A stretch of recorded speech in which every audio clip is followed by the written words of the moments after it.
Bollywood silver screen presenting against the ice. इस कहानी की शुरुआत होती है सन 1909 से, जहां पर हमें मिकलसन नाम के एक खोजी को दिखाया जाता है जो अपनी पूरी टीम के साथ अपनी पिछली गई हुई टीम को ढूंढने के लिए निकला है, जो ईस्ट ग्रीनलैंड में ये सबूत इकट्ठे करने के लिए आए थे कि डेनमार्क और ग्रीनलैंड को कोई भी झील अलग नहीं करती। दरअसल अमेरिकन का यह दावा था कि ग्रीनलैंड को और डेनमार्क को एक झील अलग करती है, जिसका मतलब ये है कि डेनमार्क का ग्रीनलैंड के सभी हिस्सों पर अधिकार नहीं है और अमेरिका उन हिस्सों पर अपना कब्जा करना चाहता है। इसीलिए पहले एक खोजी टीम को यहाँ पर भेजा गया था, लेकिन वो कभी वापस लौट कर नहीं आई, क्योंकि यहाँ पर लगभग पूरे साल बर्फ जमी रहती है और कुछ ही महीनों के लिए बर्फ पिघलती है जब यहाँ पर आया जा सकता है। और अब मिकलसन अपनी टीम के साथ यहाँ पर पिछली टीम को ढूंढने के लिए आया है। वो इस बर्फीली जगह पर अपने एक साथी के साथ पिछली टीम को ढूंढ रहा होता है और तभी उनमें से एक की डेड बॉडी उसे मिल जाती है। उसके पास कुछ नोट्स होते हैं जिस पर पत्थर से बनी हुई एक जगह का जिक्र होता है। ये एक ऐसी जगह होती है जहां पर खोजकर्ता सबूत छुपा देते हैं। मिकलसन उस तरफ नहीं जा पाता क्योंकि उसके साथी की तबीयत बहुत ज्यादा खराब हो जाती है, इसीलिए उसे अपने शिप पर वापस लौटना पड़ता है जहां पर उसके और भी साथी होते हैं। अब जो उसके साथ बर्फीली ठंड में बाहर गया था, उसके पैर की उंगलियों का खून जम जाता है, जिस वजह से उसकी पैर की उंगलियां काटनी पड़ती है। सब चाहते हैं कि इन्हें वापस जाना चाहिए, लेकिन इस वक्त पानी समंदर पूरी तरह से जमा हुआ है, इसीलिए यहाँ पर इन्हें कुछ और महीने रुकना होगा, बर्फ के पिघलने का इंतजार करना होगा। मिकलसन वापस नहीं लौटना चाहता, बल्कि वो पत्थर से बनी उस जगह पर जाना चाहता है जहां पर सबूत हो सकते हैं। मिकलसन अपने साथियों को कहता है कि हमें बिना सबूत के वापस नहीं जाना चाहिए, नहीं तो अमेरिका वाले हमारी जमीन पर कब्जा कर लेंगे। लेकिन कोई भी अपनी जान का रिस्क नहीं लेना चाहता, क्योंकि इन सब की फैमिलीज थी, सब के सब शादीशुदा थे। लेकिन यहाँ पर एक लड़का ऐसा होता है जिसका नाम आइविर है, लेकिन वो एक खोजी नहीं है, बल्कि वो इंजन को रिपेयर करता है। सब उसे कहते हैं कि तुम्हें मिकलसन के साथ जाना चाहिए।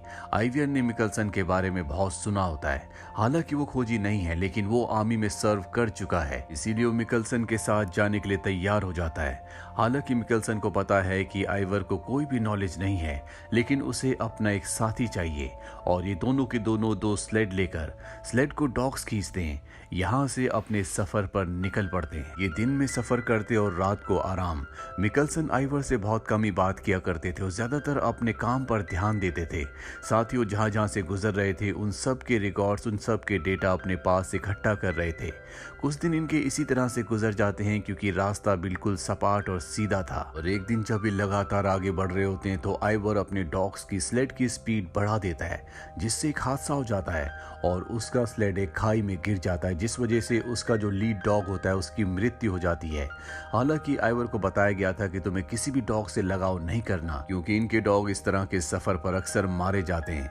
आइवर को उस डॉग से लगाव हो गया था, इसीलिए उसे बहुत दुख होता है। साथ ही इन दोनों ने 2 हफ्तों का राशन भी खो दिया। मिकलसन को इस बात से बहुत गुस्सा आता है, लेकिन अब वो कुछ नहीं कर सकता क्योंकि आइवर के अलावा कोई भी उसके साथ आना नहीं चाहता था। इसीलिए मिकलसन को आइवर के साथ ही आगे बढ़ना पड़ता है। ये लगातार बढ़ते हुए एक नदी तक पहुंच जाते हैं, जिसे पार करने के बाद ये आगे जाते हैं। आइवर मिकलसन से पूछता है कि आप इतना खतरनाक काम क्यों करते हैं, जहां आपको अकेले इस तरह के इलाकों में रहना पड़ता है। अगर यहाँ पर हमें कुछ हो गया तो हमें कोई देखने वाला, पानी पूछने वाला भी नहीं मिलेगा। दरअसल आइवर को नहीं पता होता कि ये साबित करना कितना जरूरी है कि डेनमार्क और ग्रीनलैंड को कोई भी नदी अलग नहीं करती, क्योंकि अगर ये साबित नहीं कर पाए तो अमेरिका इनके बहुत सारे इलाकों पर अपना कब्जा कर लेगा। मिकलसन आइवर के सवाल पर उसी से सवाल करता है कि तुम मैकेनिक का काम क्यों करते हो। आइवर कहता है क्योंकि मैं उस काम में अच्छा हूँ। मिकलसन कहता है मैं भी इस काम को इसलिए करता हूँ क्योंकि मैं इस काम में अच्छा हूँ, मुझे इस काम को करने में मजा आता है। एक रात को जब ये दोनों बैठे होते हैं तो आइवर एक फोटो को देख रहा होता है जो उसे कहीं मिल गई थी। इसमें बहुत सारी लड़कियां होती है जिनके बारे में आइवर को कुछ नहीं पता। उसने इन सब लड़कियों के बारे में अपनी इमेजिनेशन से इन सब के कुछ ना कुछ नाम रखे होते हैं। ये फोटो मिकलसन को दिखाता है और पूछता है कि आप इसमें से किस लड़की को चुनेंगे। कैप्टन मिकलसन उसे बड़े ध्यान से देखते हैं और उसमें से एक लड़की को चुनते हैं और कहते हैं कि मैं इसका नाम नाया रखूंगा। आइवर कहता है कि मैं ईश्वर से प्रार्थना करता हूं कि आप दोनों हमेशा साथ रहें। इसके बाद ये अपना सफर शुरू करते हैं। अब धीरे धीरे वक्त बीतता और इन्हें 1 महीना हो जाता है। वक्त बीतने के साथ इनका सफर और भी मुश्किल होता चला जाता है, जिस वजह से मिकलसन को बार बार गुस्सा आता है, लेकिन आइवर का बर्ताव ज्यों का त्यों रहता है। इनके बहुत सारे डॉग्स भी अब मारे जा चुके हैं और मरे हुए डॉग्स को ये दूसरे डॉग्स का भोजन बना देते हैं। हालांकि ये दोनों के दोनों थक चुके हैं, लेकिन लगातार ये अपने सफर पर आगे बढ़ते चले जाते हैं और इस तरह से इन्हें 84 दिन हो जाते हैं। आइवर को इस बात का बिल्कुल भी अंदाजा नहीं है कि इनका सफर कहाँ पर खत्म होगा। इसीलिए मिकलसन से कहता है क्या हमें वापस चलना चाहिए क्योंकि हमारा खाना खत्म हो चुका है। मिकलसन कहता है कि बिना सबूत के हम वापस नहीं जा सकते, हमें पत्थरों की दीवार तक, जिसे केन कहा जाता है, जिसे पिछले खोजीकर्ताओं ने बनाया था, जहां पर उन्होंने वो सबूत रखा है जो ये साबित करती है कि ग्रीनलैंड और डेनमार्क दोनों एक ही है। कोई भी झील या नदी उन्हें अलग नहीं करती, वहां तक पहुंचना होगा। अब एक दिन जब ये बैठे होते हैं तभी इन्हें वो पत्थरों की दीवार यानी कि केन दिख जाती है, जिससे बहुत खुश होते हैं। ये दौड़ते हुए उस तक जाते हैं और उसके अंदर इन्हें वो नक्शा मिल जाता है जो पिछले खोजीकर्ताओं ने बनाया था। साथ ही उसमें इन्हें एक लेटर भी मिलता है जिसमें लिखा होता है कि हम आगे तक गए थे, अंत तक हमने देखा, लेकिन वहां पर कोई भी ऐसी नदी या झील नहीं है जो डेनमार्क और ग्रीनलैंड को अलग करती हो। यहाँ पर पिछले खोजीकर्ताओं ने खाने की कुछ चीजें भी रखी होती है। ये दोनों के दोनों सबूत पाकर बहुत ज्यादा खुश हो जाते हैं क्योंकि यहाँ तक आने का इनका जो मकसद था वो अब पूरा हो चुका है। पिछले खोजियों ने जो इनसे 3 साल पहले यहाँ पर आए थे, उन्होंने यहाँ पर केन बनाकर सबूत इसलिए छोड़ दिया था क्योंकि उन्हें समझ में आ गया था कि वो यहाँ से जिंदा वापस नहीं लौट सकते और अगर कोई उन्हें ढूंढने के लिए आए तो यहाँ तक पहुंच जाए और उसे सबूत मिल जाए। हालांकि इनका खाना खत्म हो चुका था, लेकिन अब इन्हें यहाँ पर खाने की कुछ चीजें मिल जाती है जिसे खाने के बाद ये अब वापस अपने लोगों की तरफ बढ़ चलते हैं। लेकिन इन्हें अगस्त तक वापस पहुंचना होगा क्योंकि मिकलसन ने अपनी टीम से, अपने क्रू से कहा था कि अगर हम अगस्त तक वापस ना लौटे तो तुम सब यहाँ से चले जाना। अब ये लगातार अपने सफर पर आगे बढ़ते चले जाते हैं जहाँ पर इनके डॉग्स लगातार मर रहे होते हैं और एक दिन ये उसके मांस के टुकड़े को खाते हैं जिससे इन्हें फूड पॉइजन हो जाता है। पर इनकी किस्मत अच्छी होती है कि ये दोनों के दोनों जिंदा हैं। ये अपने सफर को एक बार फिर से शुरू करते हैं।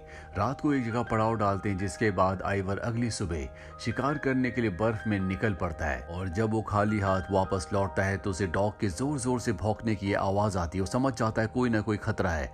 वो भागता हुआ अपने कैंप के पास पहुंचता, वो देखता है कि वहां पर एक बर्फीला भालू जो 3 डॉग्स को पहले मार चुका है, अब वो मिकलसन के ऊपर हमला कर रहा है। वो मिकलसन को मारने वाला होता है कि आइवर 2 गोली उस भालू को मारता है जिससे उस भालू की मौत हो जाती है। लेकिन अब मिकलसन पानी में गिर चुका है।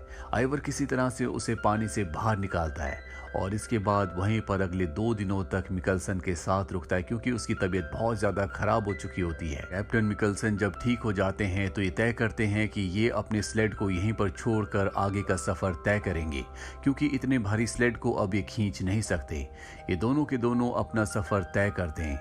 इनके सामने एक जमी हुई नदी आती है जिसे इन्हें पार करना है, पर अब कैप्टन मिकलसन को यकीन हो चुका है कि ये वापस नहीं पहुंच सकते। इसीलिए पत्थरों से ये वहां पर एक केन बनाते हैं जहां पर ये उस नक्शे को, जिस नक्शे को ये पीछे वाले केन से लेकर आए हैं, वहां पर रख कर अपने आगे के सफर पर बढ़ चलते हैं। ये बहुत मुश्किल से उस जमी हुई नदी को पार करते हैं। इन्हें अपने सफर पर आज पूरे 184 दिन हो चुके हैं।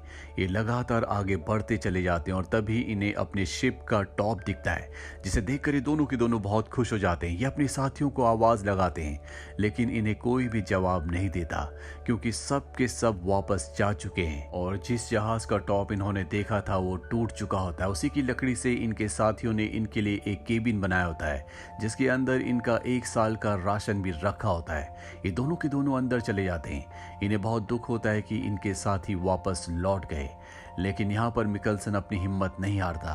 वो आइवर से कहता है कि हमें ढूंढने के लिए खोजी दस्ता जरूर आएगा, हमें बस सब्र रखना होगा। वहीं डेनमार्क में मिकलसन के उन साथियों को दिखाया जाता है जो वापस लौट चुके थे। वो सरकारी ऑफिसर्स के सामने होते जो उनसे पूछते हैं कि तुम उन दोनों को वहां पर छोड़कर क्यों आ गए। वो बताते हैं कि हमारा जहाज टूट चुका था, हमें वहां पर मछली पकड़ने वालों ने बचाया। अगर हम उनके साथ वापस लौट कर नहीं आते तो हम सब के सब मारे जाते। मैं चाहता हूं कि आप एक और खोजी दस्ते को वहां पर भेजें जो मिकलसन और आइवर को वापस ले आए। लेकिन जो सीनियर अधिकारी होते हैं वो कहते हैं कि इस खोज में पहले बहुत सारे लोगों की जान जा चुकी है, इसमें बहुत सारा पैसा खर्च हो चुका है और अब सरकार इसमें और पैसा और रिस्क नहीं ले सकती। वहीं मिकलसन और आइवर को दिखाया जाता है जिन्हें आज पूरे के पूरे 242 दिन हो चुके हैं। मिकलसन हमेशा आइवर को कहता है कि देखना, हमें वापस ले जाने के लिए यहाँ पर एक जहाज जरूर आएगा। यहाँ पर इनके लिए जो केबिन बनाया गया था उसमें इनके लिए खाने के लिए भरपूर चीजें थी। साथ ही इन्होंने गाना सुनने के लिए यहाँ पर एक रिकॉर्डर को भी ठीक कर लिया था। अब एक रात को जब मिकलसन सो रहा होता है तभी उसे सपना आता है कि जो पत्थरों का केन इन्होंने बनाया था जिसके अंदर सारे सबूत हैं, उसे एक बर्फीला भालू तोड़ रहा है। उसने सारे सबूतों को खराब कर दिया। मिकलसन डर के नींद से जाग जाता है और आइवर से कहता है कि हमें सबूतों को वापस लाना होगा, वहां पर सबूत सुरक्षित नहीं है। और ये सफर इनका 1 महीने का होने वाला था। ये खाने के सारे सामान को लेकर उस जगह पहुंच जाते हैं जहां पर केन था। केन के बहुत सारे पत्थर गिरे होते हैं। सच में यहाँ पर किसी भालू ने शायद हमला किया था, क्योंकि इसके अंदर इन्होंने कुछ खाना भी छोड़ा था और भूखा भालू खाने की खुशबू की वजह से पत्थरों को शायद गिरा रहा हो। मिकलसन पूरी तरह से डर जाता है, पर जब वो अंदर देखता है तो वहां पर सबूत अब भी ज्यों के त्यों होते हैं। इन्हें पाकर ये दोनों के दोनों बहुत खुश हो जाते हैं। आइवर मिकलसन से पूछता है कि आपको कैसे पता चला? मिकलसन कहता है कि सपनों का कोई ना कोई मतलब होता है। दरअसल ये अपनी जगह से 200 मील दूर आए थे और अब इन्हें जल्द से जल्द वापस पहुंचना होगा। हालांकि उस जगह से निकलने से पहले आइवर ने कहा था कि हमें यहाँ से निकलने से पहले यहाँ पर कोई सबूत छोड़ देना चाहिए कि हम दोनों जिंदा हैं। लेकिन कैप्टन मिकलसन ने उसकी बात नहीं मानी और कहा था कि हम बहुत जल्दी वापस लौट जाएंगे। अब जब ये वापस लौटते हैं तो बर्फ पहले पिघल चुकी होती है और यहाँ पर इन्हें ढूंढने के लिए खोजी दस्ता आया था, लेकिन उन्हें यहाँ पर कोई नहीं मिला, जिस वजह से उन्होंने समझ लिया कि ये दोनों के दोनों मारे जा चुके हैं। इसका मतलब ये है कि अब इन्हें यहाँ पर वापस लेने के लिए कभी कोई नहीं आएगा।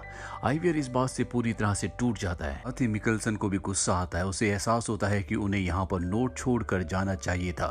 अब क्योंकि इनका धीरे धीरे खाना भी पूरी तरह से खत्म हो रहा है, इसीलिए यहाँ पर मिकलसन की दिमागी हालत खराब होना शुरू हो जाती है। हर तरफ उसे वही फोटो वाली लड़की दिखती है जो आइवर ने उसे दिखाई थी, जिसमें उसने एक लड़की का नाम उसमें नाया रख दिया था।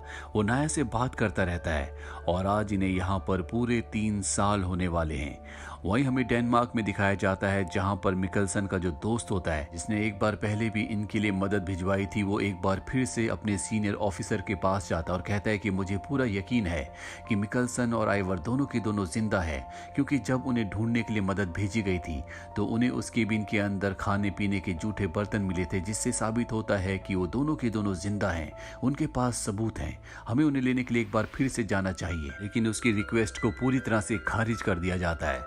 वही हमें दिखाया जाता है कि मिकलसन और आइवर अब दोनों के दोनों पूरी तरह से थक चुके हैं। इन दोनों की उम्मीद पूरी तरह से टूट चुकी है, क्योंकि आज इन्हें पूरे 3 साल यहाँ पर बीत चुके हैं और कोई इन्हें दोबारा लेने के लिए नहीं आया। एक दिन आइवर मिकलसन को कहता है कि मैंने उसी फोटो वाली यानी कि नाया को अपने सपनों में देखा। इस बात से मिकलसन को बहुत गुस्सा आता है। वो उसके ऊपर हमला कर देता है और हमले में वो उस पर गोली भी चला देता है, जिससे इनके पास 2 गोलियों में से अब एक ही गोली बचती है। हालांकि आइवर की तरफ गोली जरूर चलाई थी, लेकिन वो इससे बाल बाल बच गया। अब ये कैप्टन मिकलसन को समझाता है। ये दोनों के दोनों अपने केबिन के अंदर चले जाते हैं और अगली सुबह इनका कोई दरवाजा नॉक करता है। इन्हें एहसास होता है कि बाहर कोई है। ये समझ जाते हैं कि बाहर कोई बर्फीला भालू है जो इनके ऊपर हमला करना चाहता है, इन्हें मारना चाहता है। ये अपनी बंदूक जिसमें एक ही गोली है उसे लेकर तैनात हो जाते हैं, दरवाजा खोलते हैं। पर इससे पहले कि गोली चलाते देखते हैं कि वहां पर कुछ लोग हैं जो इन्हें वापस लेने के लिए आए हैं। वो पानी की शिप से इन्हें वापस ले जाते हैं। डेनमार्क पहुंचने के बाद ये सारे सबूत अपने सीनियर ऑफिसर्स को दे देते हैं, जिससे साबित हो जाता है कि डेनमार्क और ग्रीनलैंड दोनों एक ही है। कोई भी बड़ी झील या नदी इन दोनों को अलग नहीं करती, जिसका मतलब ये है कि अमेरिका अब इनके किसी भी हिस्से पर कब्जा नहीं कर सकता, क्योंकि इनके पास सबूत हैं।